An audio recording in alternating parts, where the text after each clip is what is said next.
everybody. I'm Rita Savasco. And I'm Rick Savasco, her husband. Yes, and if you remember, Rick and I have been together for 37 plus years now, and we're going to talk to you today about communication, a topic that's near and dear to my heart because I love to talk.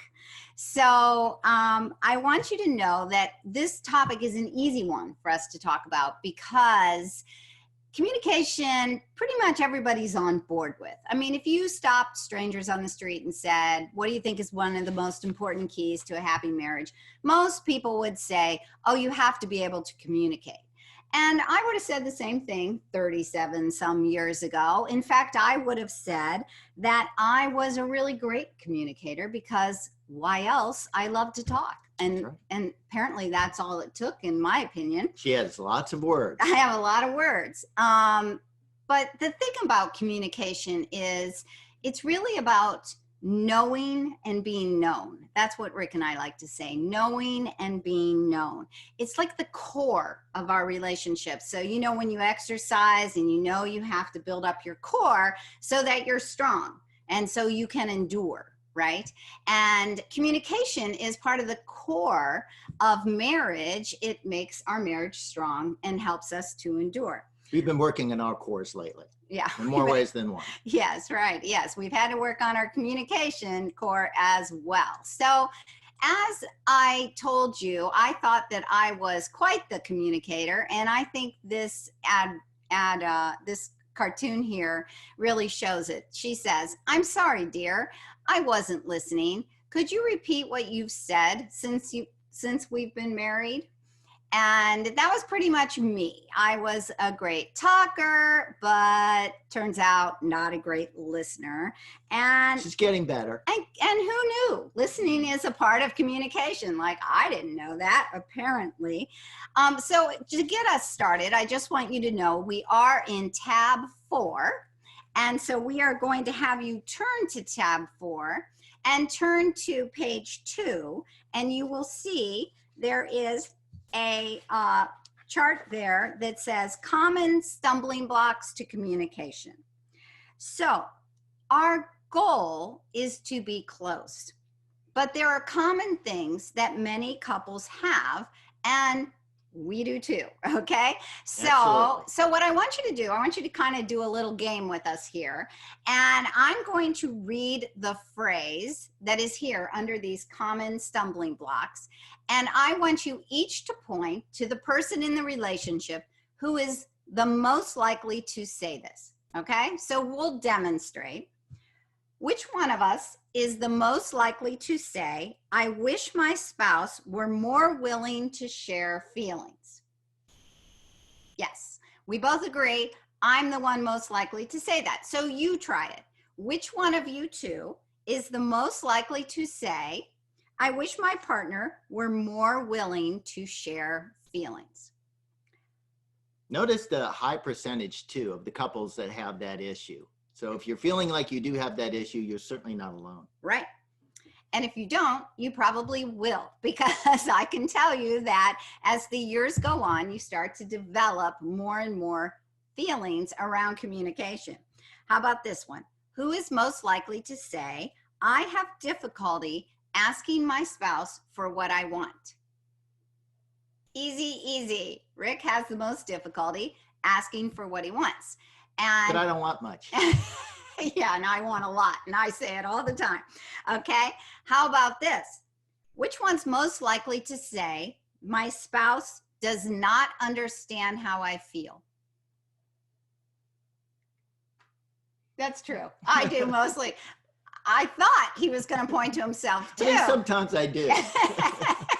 We practiced it one way. But lately I've been thinking the other way.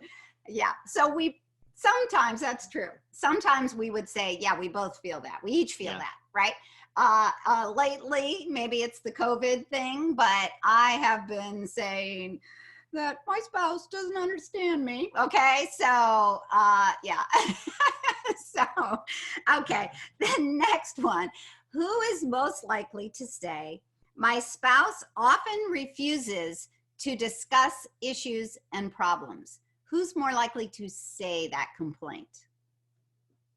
Yes. I would more likely complain that I can't get Rick to talk about something that's bothering me. Or bothering me. Or bothering him. Actually, that's the hardest, Yeah. is to get him to talk about what's bothering him. He's more likely to be willing to talk about what's bothering me. Yeah. Good point. True. Yeah. Nicely said. Okay. How about this one? My spouse makes comments that put me down. Who's most likely to say that? And neither one of us would say that, fortunately. If we're putting each other down, we do it silently. We don't do it out loud. We try not to. We try not to. Maybe we'll put it in a letter. Write it on the bathroom wall. Right, or the mirror. Yeah. Something like that. Okay, so as I said, the reason we work on communication is because our goal in marriage is to be close to each other. But to be close to each other, we have to be willing to also reveal ourselves. And we have to not only talk, we have to listen. So Right. So as Rita said, communication is the gateway to building intimacy in our marriage relationships. And that's really the key big idea here. If you're taking notes in those nice little blocks in your book, that would be what you would want to write down there, is that communication, when done well, is building intimacy in your marriage, which is very important. Rita used a definition that I think of for intimacy, and that's knowing and being known. I actually heard a speaker not too long ago, a marriage speaker, use that same terminology. I don't know where it came from, but I love that definition. Was that you? No. I like to think I said it first. I thought you had said it first until I heard it used the other way. You know, at this age, half of what comes out of my mouth, I heard from someone else, and I think I said it, right? Yes. So but knowing and being known is a beautiful expression of intimacy. And I think that God created all of us with a deep-seated need, desire to know and to be known. And fortunately, his vision for marriage is exactly that, is that we get fulfillment in that, knowing and being known, or intimacy in a relationship. So if we get this piece of our marriage right, this communication piece, it can do some wonderful things. It can build equity in our relationship for other things, you know, like communication skills when done well, and the intimacy that follows is good when you're experiencing conflict, any type of conflict. And we're going to talk more about conflict in a couple of weeks. it can help us avoid conflict. It can help us avoid conflict for sure. But good communication is good for all different types of things. But it also helps when you're under particular stress in your relationship or in your lives. We've been feeling a little stressed lately. Has anybody been feeling a little stressed lately? Who out there is feeling stressed? Yeah, with the COVID virus, for many different reasons. Just being in one space all the time, which Rita is day in and day out. I'm still going to work. It's a stressful environment, more stressful here. So good communication skills helps overcome that. But also just for like sharing your ideas, your wants, your desires, your hopes, good communication is good.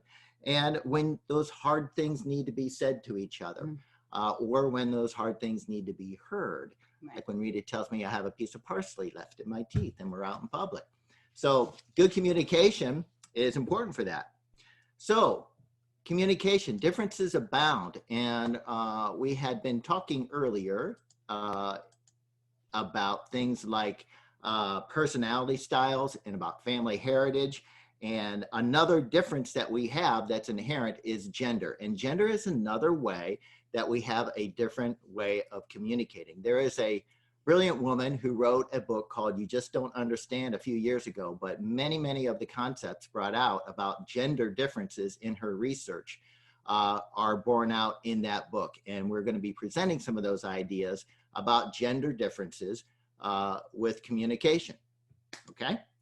So it's important to frame this up for you that we believe that we were each created differently on purpose to grow us in our marriage, as we talked about in the personality talk.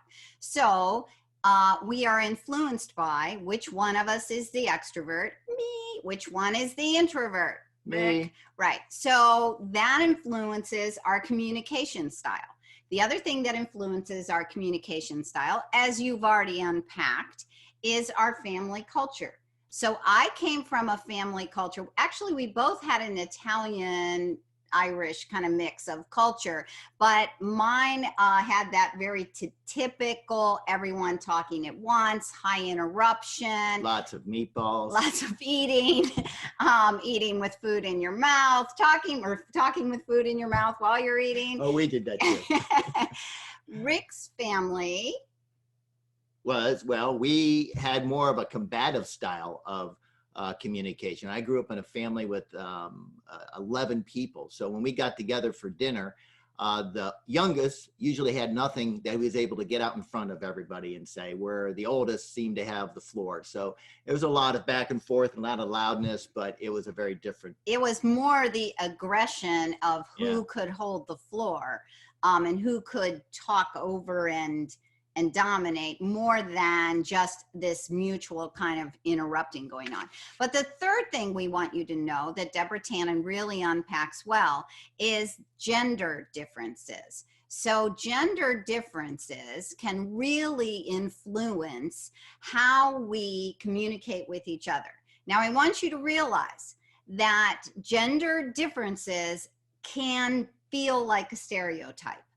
But these tend to be, for most people, differences that influence the way we communicate based on our gender. And you can argue some of that may be inherent to the differences between men and women. Some of it may be cultural because of the culture of how men talk to each other and how women talk to each other. So that's not the debate we're going to have right now. And we also want you to realize that because it's a stereotype, you may feel you don't fit in that stereotype, which doesn't make you abnormal, but it's just not as typical. So what we are going to talk about are these typical differences between men and women. Yeah, we really don't want you to get hung up on that. If you're feeling like that doesn't describe you, just use it as a gateway to have the conversation with each other. Right. So you will be turning to page 3 now in your book.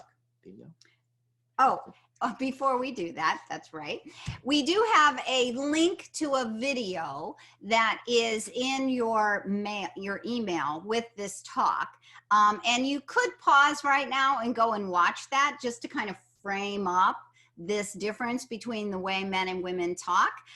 So you can go to that link in your email, watch this, and come back and listen to us. What I like to say about this video is that we as a culture notice the difference between men and women, and therefore we like to make fun of it too. So there's a little funny video about that you can watch and come back to us. Okay, so hopefully you can do that now.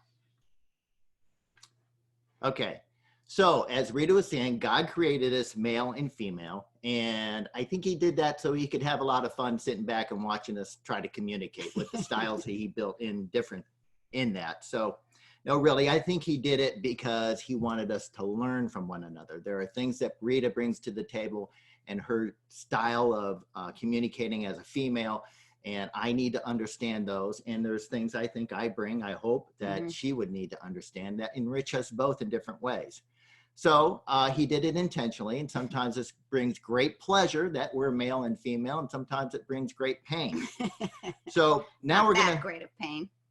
Now we're going to talk about some of these common differences that the researcher Deborah Tannen has described in the book and discovered. So we are on page 3 of tab 4 if you want to follow along in this discussion. Okay? So men in general have a hierarchical view of the world. I think most people would agree with that. And that means that their focus is generally on independence and on respect. And this is often reflected, unfortunately, in the way we view relationships. And that is one of the things that's informing our style of communication. Women have a tendency to have more of a network or web view of the world that, you know, I might still see myself as a little bit the center of the universe, but I am part of a web, and I'm just kidding about that, but I am part of a web, a connection of relationships. And so my communication is much more what Deborah Tannen calls rapport talking. Rapport talking. So the whole goal of conversation for me is that I'm just building rapport with you. I'm just sharing with you, which means that intimacy to me is me sharing a lot of details, lots and lots of details. Love those details. And intimacy is in the details for a lot of women. And it's just the process of talking that makes me feel intimate and build rapport. It's not so much what we're talking about. Right. Very fun to watch Rita talk to her girlfriends in a different way that I talk to my guy friends. But men, on the other hand, use a style that she calls report talking. Okay. And as you might have guessed, that the purpose is to inform. The actual goal is to get to the point of the conversation in as efficient manner as possible. And this has always interested me since I read about this research, because I took notice of myself, and they did actual study where they measured men in conversations on the phone with other people, how long it took them to say something like, the reason I called is. And so I started noticing that with my friends and even my family, my brothers. I cannot be engaged in a conversation very long before I tell them the reason I called is. Even my mom, which you would think would be more intimate, but no, there's always a goal or purpose to the conversation. So, and by the way, by contrast, I might be on the phone with my sister for an hour before I say, oh yeah, and the reason I called is because we were building rapport all that time. That's right. Yeah. That's right. Takes a lot longer. So as you might have guessed, many of my passing thoughts, I don't even view as interesting or important enough to share. So they just kind of go by. I kind of skip over a lot of details where that's not true with Rita. But let's face it, guys, 90% of our passing thoughts probably aren't appropriate to share anyway, right? So there is that. A lot of them aren't that really interesting. Yes, they are. Sorry. That's what my guy friends don't say that. But anyways, my tendency towards this surface level type of conversation style was brought to my attention actually fairly early in our marriage. And we tell this story every time we do this, but we were living in Akron at the time, and we had good friends, Joe and Patty, that actually had married a couple years before we did. Mm-hmm. And I had heard that they were having some marriage issues, and I had relayed that to Rita. And like a good wife and good friend, Rita encouraged me to call Joe and talk to him about that. And I said, okay, I would do that. And the conversation went something like this. So did you talk to Joe? I did. You'd asked me to call him, and I did call him. Oh, I'm so glad. So what did you say? Well, I asked him how he and Patty were doing. Oh, good. Mm-hmm. Yeah. And what did he say? Well, he said that they weren't doing very well, unfortunately. Yeah, I was afraid of that. Yeah. Yeah. So, well, then what did you say? Well, I said, boy, Joe, that's really hard, really rough. Yeah. And then what'd you say? Nothing, I don't think. I asked him how the Browns game was. You didn't ask him more about how he was feeling? Well, no, because I figured that if he wanted to share it with me, he would tell me. Oh. Plus, it was a really good game. Why would you ever think that? Right? So this is the way the conversation went. I was appalled. Like, Joe answered, we're not doing very well. And Rick said, oh, and then changed the subject. So we actually ended up kind of having a debate about this, about whether Rick should have pursued. An aggressive communication is what we had. Whether Rick should have pursued more how Joe was feeling, right? And he's like, what? Guys don't do that, first of all. But it's interesting, because if I had a girlfriend who called me and said, how are you and Rick doing? And I said, not very well. And she said, oh, hey, I saw this great movie on Netflix the other day. I would think, why did she even ask me? She doesn't care about how I feel. Because to a female, it's not what you say.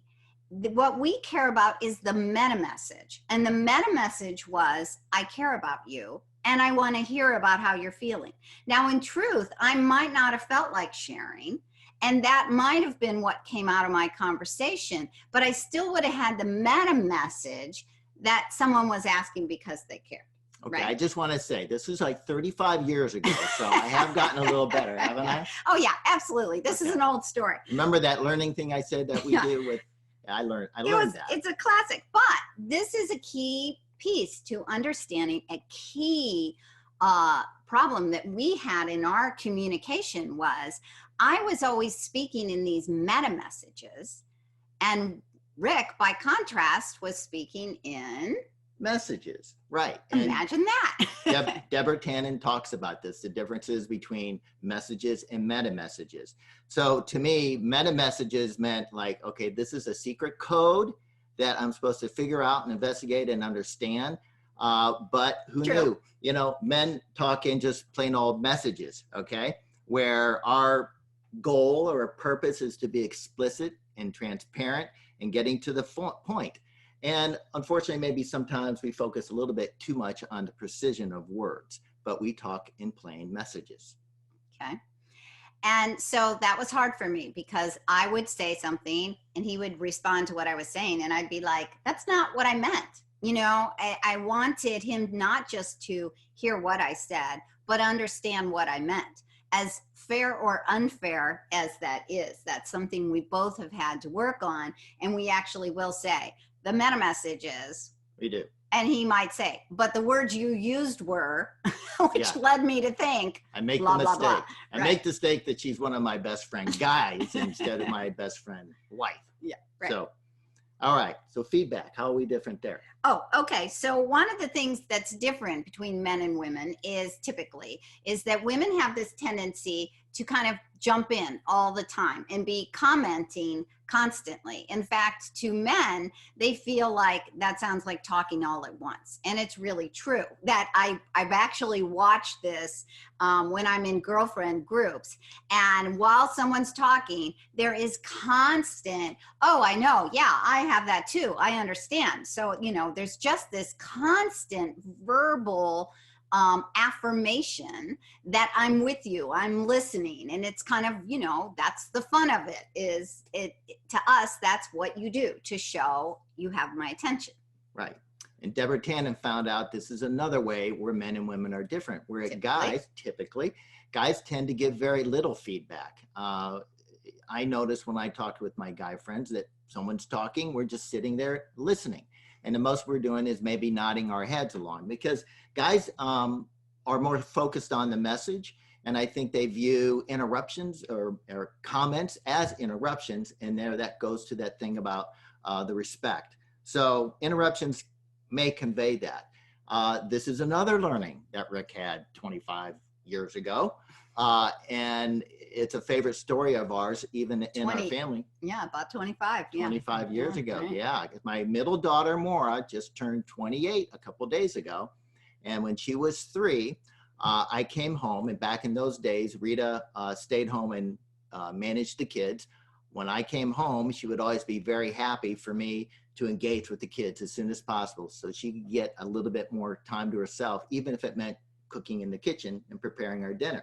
So that's exactly what was happening. She was making dinner in the kitchen, and I was into the other room, the adjacent family room, and playing with Maura. I sat down on the couch, and she crawled on my lap, all excited because she had a new toy. She had the Polly Pocket dolls, and she was telling me all about her adventures with her toy that day and going on and on in her story. I was doing a good job listening, nodding my head, and all of a sudden she stopped and she grabbed my face like this and turned it to her, and she said, "Dad, you have to say, uh-huh." And I was in the kitchen and I overheard that and just kind of came running in. See, it's not just me. Right? Because I would say to Rick, "Are you listening?" And he'd be like, yeah, I'm looking right at you. And I'd say, "But I don't know that you're listening. You could be daydreaming." And he would be like, "Just keep talking. I'm listening." And I would say, "But I need like more feedback." So turns out that's not just me. No. You know, that is just tends to be, and please remember, we know these are generalizations, but it tends to be that women give more feedback. But it was fascinating to me that even my 3-year-old daughter understood that communication rule where I did not, you know, So yeah, there's some inherent understanding, whether it's brought by our culture or the way God created us, I'm not sure. Right. So I had said in the beginning that intimacy is in the details. And so if Rick doesn't give me details, it can make me feel that he doesn't want to share with me. So another common problem that we had that we were interested to learn about was that men typically will give kind of one word answers when you ask them questions that, are not specific kinds of questions, like, how was your day today? Fine. Did anything interesting happen? No. Okay. Anything you want to tell me about? No. Okay.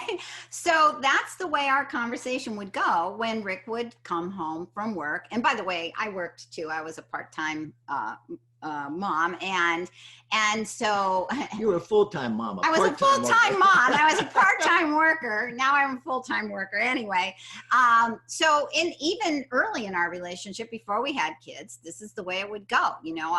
I'd say, do you have anything to tell me about your day? No, and I'd think, well, okay, because I have a million things to tell you about my day. Because remember, I want to share all my details. So the consequence was that I wasn't stopping and giving Rick time. Turns out a lot of men use fine, nothing, okay, as just starters. Well, sometimes guys really are thinking nothing. Okay, we're back to that. We do. We do have this place in our head where we go and there's really nothing there. We know that joke. Anyway, so I needed to realize that, hey, wait a minute, nothing doesn't mean nothing. Right? And I see this with I work with a lot of teenage boys. I work with clients, and a lot of them are teenage boys, and I'll say, so what's new? And they'll say, nothing. And I'll say, you just got back from vacation. There's no way one word is going to cover what's new in your life. I need more. I want at least 3 good sentences here, So I really kind of probe them, and now it's a joke, and they know I'm always going to say what's new, and that I'm looking for more than just nothing, fine, right? And I give them space for that too. So that was a learning that I had to have as well. Okay. So let's go to our slide here.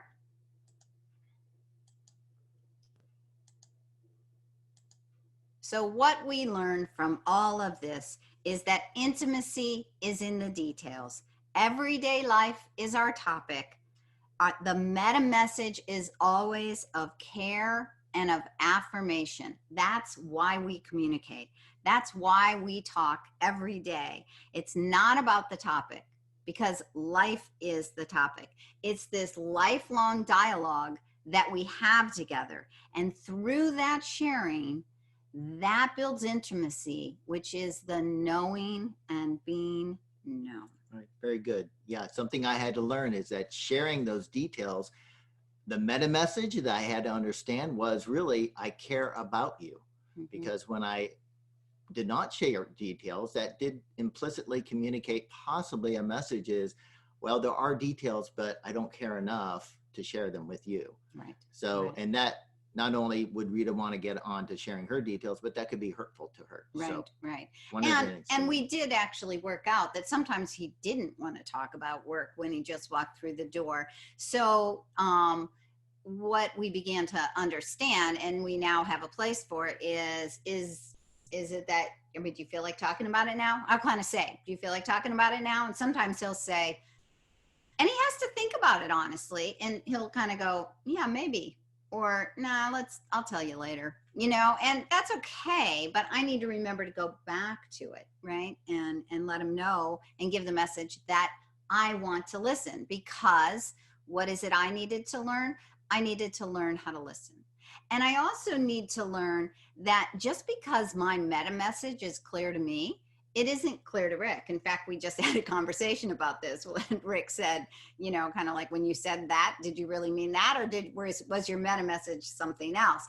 And so I have to learn, and am still learning, that I need to be careful about the words I choose. That what I say, if it's highly exaggerated or something, or sarcastic, it might not really convey the message that I'm trying to. But on the other side of that, what I've learned is that I need to discern.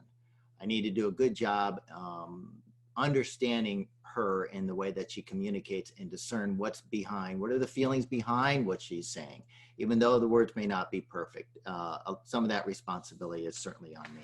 And you know, this is really, really important. And by the way, it's super hard work. I mean, we are still working on all the things we talked about today. And I was just saying to Rick, you know, if we're not careful, we are starting to sound like those old married couples that are kind of like, you know, a little short with each other, or, you know, we're kind of clipped, or, you know, we just really have to think about being loving and kind and really listening to each other and tolerating each other's differences from, you know, from myself. What do I naturally think? I naturally think my way's the right way, right? And he thinks that too. I mean, that's just kind of how I think that your way's the right way. Yeah, you think I'm right too. No, he does. He just doesn't know. He's not admitting. No, we all think we're right? And that's how we're wired. We just have this tendency. This is what we know. This is best. And it's really, really hard work. It can be. Day. Yeah. Okay. So now we're going to do a little exercise that you get to take part in it. We're on page 4. So hopefully you have your books in front of you. Turn to page 4. And there's something there called Communication Covenant, the Marriage Communication Covenant. And what you're going to see there on page 4 are 12 promises regarding or about communication.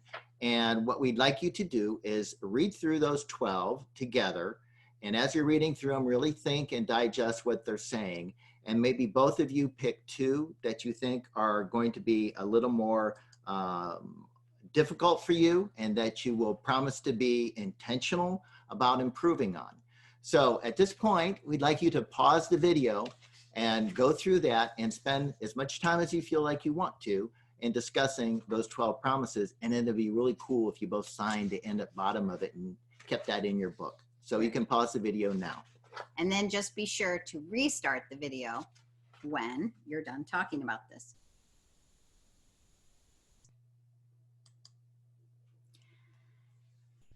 So I hope you enjoyed looking through that, and it didn't cause any conflict, but instead encouraged you. And so we want to encourage you with scripture here from Ephesians 4. Says, be completely humble and gentle. Be patient, bearing with one another in love. Make every effort to keep the unity of the Spirit through the bond of peace. So I want you to just think about what that scripture is saying. When it says bearing with one another, it's really acknowledging that we both have these profound differences built into our personalities and our family cultures and our gender cultures. There's so many, and maybe even just, you know, other social factors that are influencing our past experience, how we communicate, and that we are called to bear with one another and understand that there are profound differences, but we do it in love, which means we learn to love those differences. We don't just resent the differences, put up with the differences. We learn to love them and love that those differences cause me to grow. That's really how God is growing me in my marriage. And that I will make every effort to keep the unity. I will be intentional. We've talked about that before. I'm willing to change. I'm willing to do the hard work, and I will do it because I want this unity of the Spirit. I want a thriving marriage, and I want a bond that's not just a bond on paper, but is a real emotional bond that's a bond of peace. And I just think that that scripture just really sums up what our goal is in communication in our marriage. Very good. Okay, now page 5 of your book, we're going to talk a little bit about something that's called a communication relay. We used to call this in the old days a pot holder, and I'll explain that in a minute. But on page 5, it gives you a list or description of how this technique, this communication technique, it works. And I have to say, when I first learned this is going back 15 years now in this class. It's how long we've been doing this. I kind of thought this was hokey, but there have been times where it's come in very, very handy for us in a communication event, okay? So on that list, it talks about how this works. And the first thing you want to do is get yourself some sort of soft object. And we say soft object, which is why we called it the pot holder in the beginning, because a pot holder works really well. And it's going to be what we're going to use this one. Yeah, sure. Okay. I just want to show you, you can use any couple different things. This is a fancy little building blocks ball with a nice little building blocks logo on it. But it's soft. And the whole idea behind this is that we're going to be passing this back and forth as we have a communication with each other. And the rule is that whoever is holding the ball is the one who has the floor and is the one who's going to be talking. Very important, because that means the other person has to just be quiet and listen. They can't try to grab it. I mean, I've had that temptation before where Rita will tend to talk, you know, maybe a lot of words, a long time, and explaining a point, and I'll want to grab it to get my point in. So if I want to remember what she's saying, and it's noted here in your list of items there, is you can take notes on what the other person is saying. So you want to make sure you can get back to that detail when it's your turn to talk. But the whole idea is to pass it back and forth and hold on to it until you have everything to say on that topic, and then you lovingly give it to your partner, and then they get to hold the ball. You don't throw it. Right? And that your partner will talk and answer your questions. So at the whole time we're doing this, the underlying idea is to be listening for words that kind of elicit feelings and emotions so that you can address those. And that's the hard part for me, when your turn to talk comes, okay? So we are going to model this and try it for a short period of time, 2 to 3 minutes. Do you want to get the timer? Oh, yeah. Thank you. Okay. And we have not practiced this. We find it to be more genuine when we don't practice it before, but we pick a topic of something that's on the table that we know we need to have a communication about. Right. We like to pick a topic where maybe we don't totally know all our feelings yet. So I want you to understand that Rick said in the beginning that communication can help us when communication skills can help us when we're in conflict. And I made the comment, it also can help us avoid conflict. So I just want you to know, this is not the conflict talk. So on purpose, we're not picking a topic that we have conflict over. We will address that. Right now, we're just picking a topic that we need to talk about. And we try to pick a more complex one. You know, we don't do this every day, all the time. It tends to be when we really don't know how we're feeling. Right. Right. Right. So a little bit of background on this topic is because of the COVID virus, we had a vacation of all places to Italy that was supposed to take place. Actually, we were supposed to leave in about a week. We were supposed to leave April 24th. April 24th. Right. That got canceled because of the European Union closing down travel, et cetera, et cetera. So that kind of threw everything up in the air, and we're in a quandary of how to handle what to do with vacation. If there is a vacation, there's a few things on the calendar. And a big event that's coming is in October. Our daughter is going to give birth to our first grandchild. Very excited about that. So we're debating, should we forego a vacation and kind of try to plan some time to visit and make sure that we're with her in October? That would be a lovely thing to do. Or should we try to do a vacation and do something in the middle like that? But anyway, so we're going to discuss that. And you want me to go first? Sure. Okay. Well, first I wanted to say that I am deeply disappointed about the Italy trip. I think you probably sensed that in the beginning I was less excited about it than you were. But as time went along, we planned it and worked out all the details. I think you know that I got very excited. And I was holding on to maybe still doing that trip until very recently. So it was only recently that I have given that up. But I am conflicted about more. And I understand that you really want to be there for a significant period of time. So I'm not sure that from a time standpoint with work and everything in that time of year, if we're going to be able to do vacation and be with Maura for like a week to 2. So, yeah, I mean, we mean Italy is going to happen this year. who knows, but we're hoping next year, right? So we also don't want to spend too much this year. So I had originally thought maybe we could manage to do something. And now I'm concerned because with the whole COVID virus thing, I'm thinking it's not going to go the way I imagined. What I imagined is we would get this phone call, More is in labor, and get in the car and be there as soon as we could and run in and see the baby and hold the baby and stay for a week. And we would just, that's the way it would be. And now I'm feeling that it probably needs to be that we rent a place and we're there in Michigan for a couple weeks so we can be in quarantine, and we probably are going to have to get tested, and we're going to probably need to show that it's safe for us to be with this grandbaby and hold the grandbaby. Sorry. And so, right? That's a tough one. And we don't know the exact day. So it creates all this kind of like, what do we do? Do we just go there and hunker down for a month? And then, you know, that's expensive. So, sorry. Make me cry. Yeah. So, yeah, I think I'm coming to the realization, first of all, we have no idea what's going to happen with this and what limitations and restrictions are going to be. But I'm feeling that you are feeling like above all else, and no matter what happens, you want to make that a priority. Mm-hmm. So if that's the case, we probably should do a very minimal, if any kind of vacation at all, and save time, energy, money. My only concern, honestly, is that's early October. We'll finish up here. And that's right when my big planning and budgeting time is.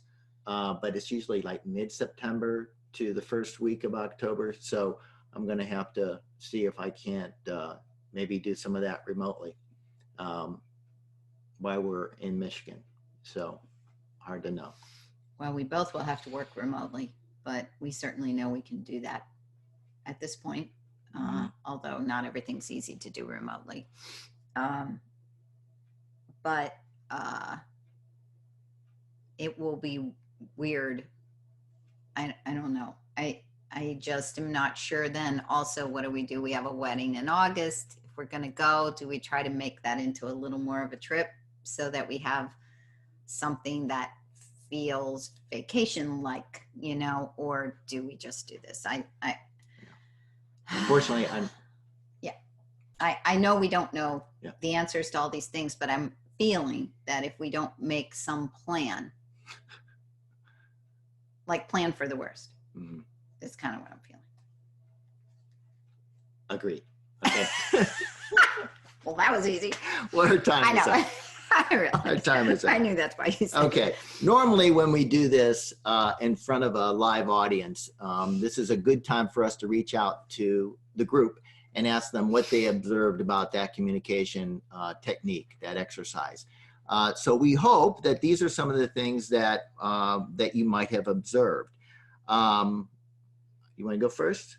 Well, one thing is for most of you, or for some of you, you might have been annoyed by watching us go back and forth and have this conversation about something that you may not actually care about or didn't involve you, right?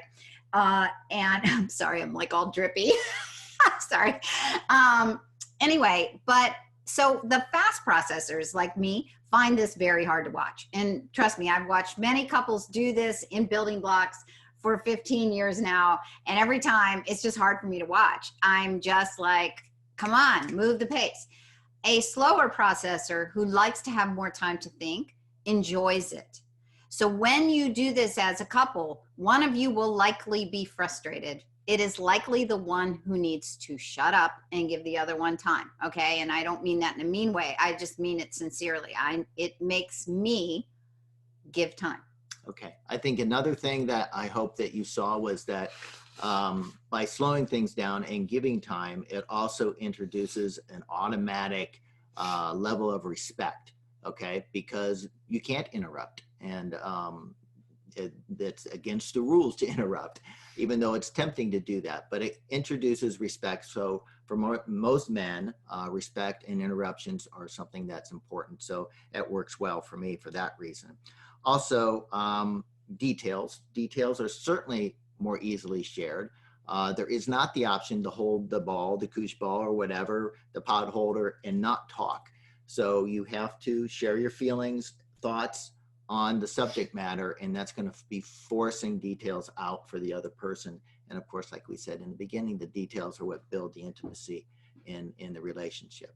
And it stops me from interrupting. I mean, there were many times that you couldn't maybe see it, but I could have interjected, interrupted, began to speak over Rick, or even an agreement that could have derailed his thoughts.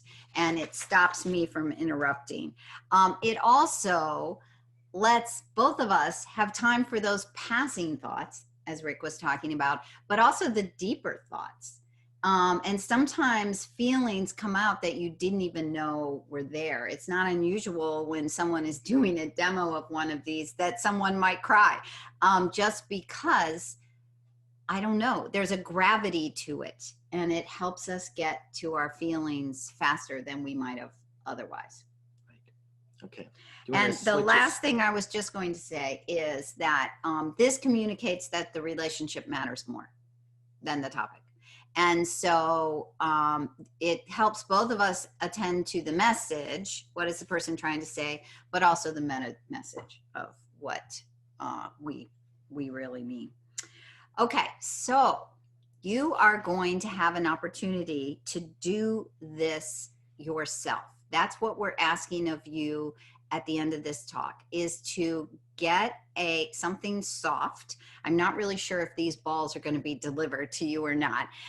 You can use a koosh ball. We've used a pair of rolled up socks. The cell phone doesn't work very well because someone might get distracted by it or it might ring. But we don't set a timer. We only set a timer now because we didn't want to go on too long, because we can get lost in the topic and forget, hey, you don't want to hear all this.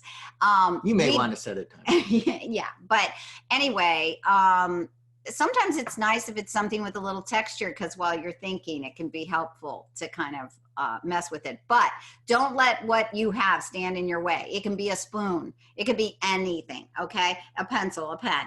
It doesn't matter. So grab something, and you are going to have an opportunity to practice this. There are a lot of topics to talk about right now. Your wedding plans and the revision of wedding plans has probably been a big source of conversation. Just your communication skills are a big source of conversation. So we would like you to do that now. And I want to say to you, the habits we create will define our marriage. Right? We want to begin as we mean to go on.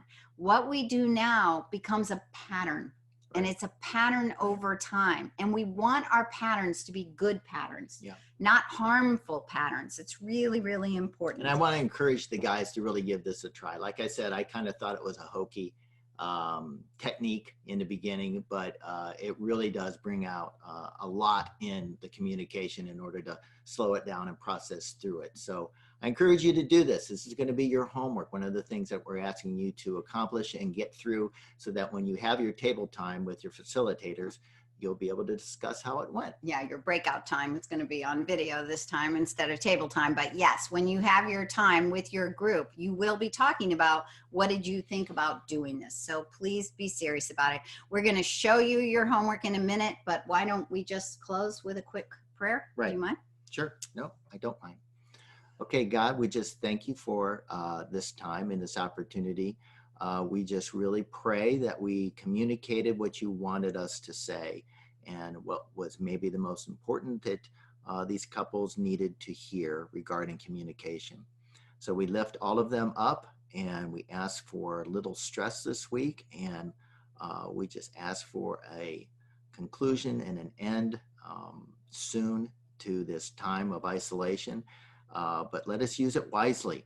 Yeah. And this is a great way to do that, to build into our marriages and our eventual marriages, and learn all we can and experience all we can about what your vision for marriage is. In Jesus' name, amen. Amen. So thank you and enjoy your homework.